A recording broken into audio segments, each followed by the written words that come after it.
vissza kellett járnod, ugye? Ilyen heti 2-3-szor, szóval akkor már nem voltál kórházba, de heti 2-3-szor visszajártál rehabra, igaz?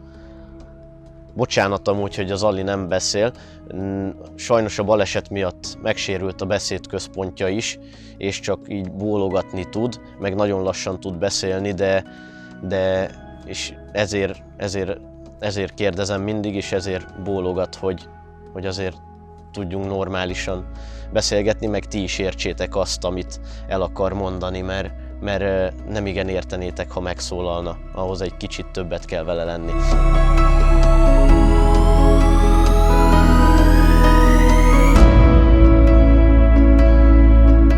Mi mindketten itt nőttünk fel Szekszárdon, és ezelőtt néhány évvel költöztünk ide a családi házba, előtte egy lakótelepen laktunk, és amikor ott laktunk kiskorunkban, mindig járkáltunk le focizni a lakótelepre, és egy nagyon szép emlék köt azokhoz az időkhöz, és mindig arra emlékezem vissza, amikor már sötétedés után hívott vissza minket anyukánk, és volt egy ilyen fügyszó, egy olyan fügyszó, amit mi mindig felismertünk, hogy ez az anyukánk fügyszava, meg az apukánké, és hogyha azt meghallottuk, akkor mindig arra kellett hazamenni. És ez amúgy még mindig megvan a fülembe.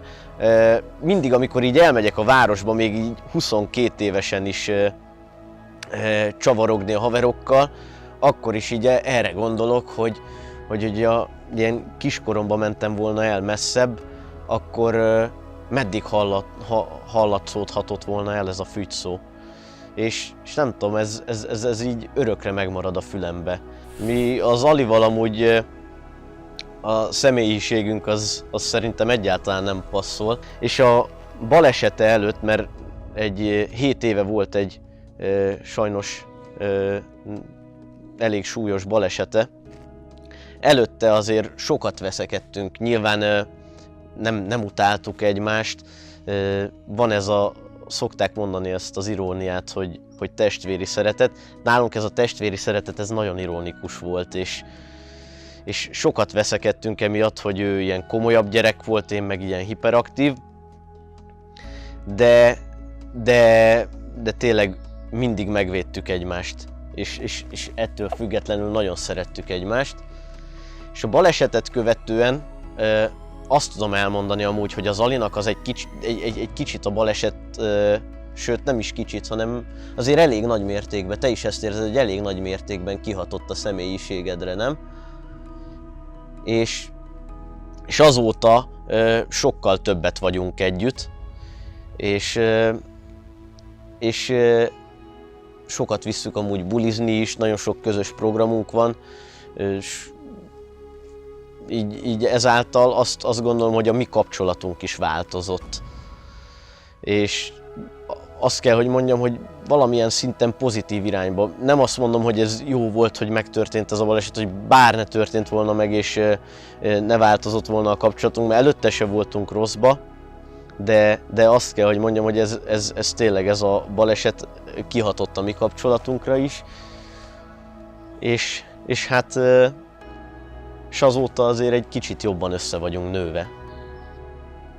Ali leérettségizett 2014 nyarán, és pont az érettségi után érte egy baleset, egy nagyon súlyos baleset, ahogy már az előbb is említettem, és hiába vették fel az egyetemre, sajnos nem tudta ezt 14-be elkezdeni. A balesetet 1 év rehabilitáció követte, ami ugye 2015-ben ért véget, de még a 2015-ös évet követően is vissza kellett járnod, ugye? Ilyen heti 2-3-szor, szóval akkor már nem voltál kórházba, de heti 2-3-szor visszajártál rehabra, igaz? Na de visszatérve a balesethez, 2015-öt követően még visszajárt egy ilyen 2 évig ilyen rehabilitációra, ilyen heti 2-szer, de akkor már otthon volt. És 2017-ben tudta elkezdeni végre az egyetemet. Sajnos az se volt zökkenőmentes az egyetem elkezdése neki, mivel újra egészségügyi problémái adódtak, és a lábát meg kellett műteni, ezért kénytelen volt halasztani. És végül ez odáig fajult ez az egyetem dolog, hogy 2018-ban már tényleg el tudta kezdeni úgy, hogy nem szólt közbe semmilyen probléma, és azóta csinálja.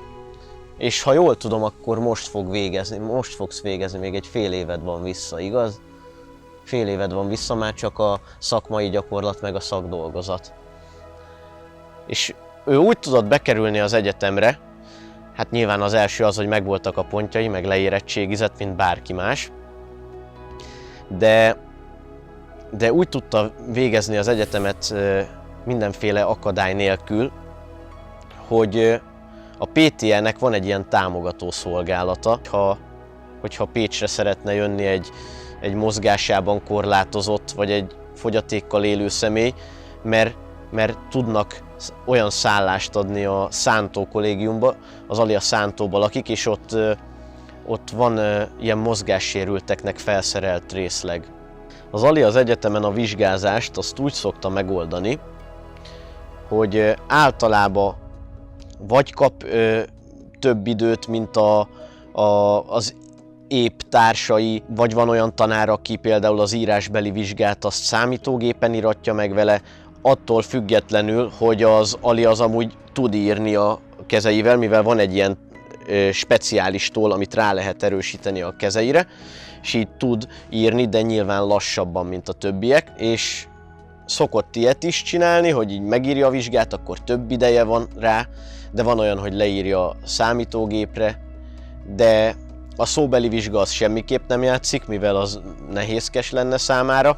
A szóbeli vizsgát is általában úgy szokták megoldani, hogy mondjuk a tanár kérdez, és akkor ő számítógépen tud neki válaszolni, vagy szimplán írásbeli vizsgát iratnak meg vele.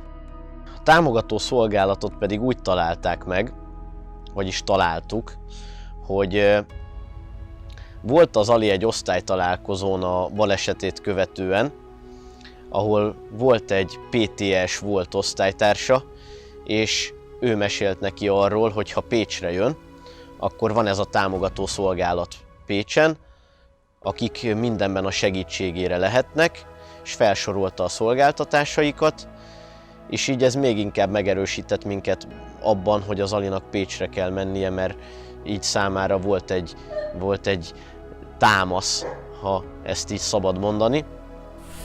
És amikor felvették őt az egyetemre, akkor kerestük meg őket, és örömmel segítenek azóta is. És én azt gondolom, hogy ha valaki hasonló helyzetben van, mint az én bátyám, akkor, és nem kezdte még el az egyetemet, de tervezi, akkor legyen bátor, és jelentkezzen nyugodtan, mert ha Pécsre jön, akkor ott lesz segítség, és minden kérdésére kap majd választ.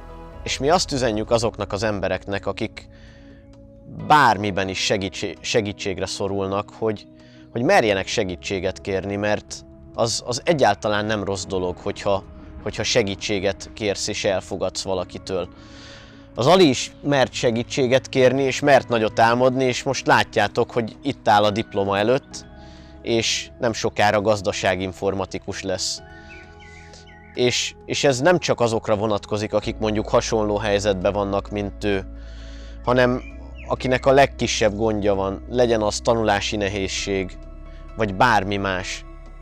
Úgyhogy legyetek bátrak és ügyesek, és nektek is lesz diplomátok. Köszönjük, hogy megnéztétek a videót, és hogyha érdekelnek titeket további tartalmak, akkor kövessétek a pécsi egyetemistákat a social platformokon. Sziasztok!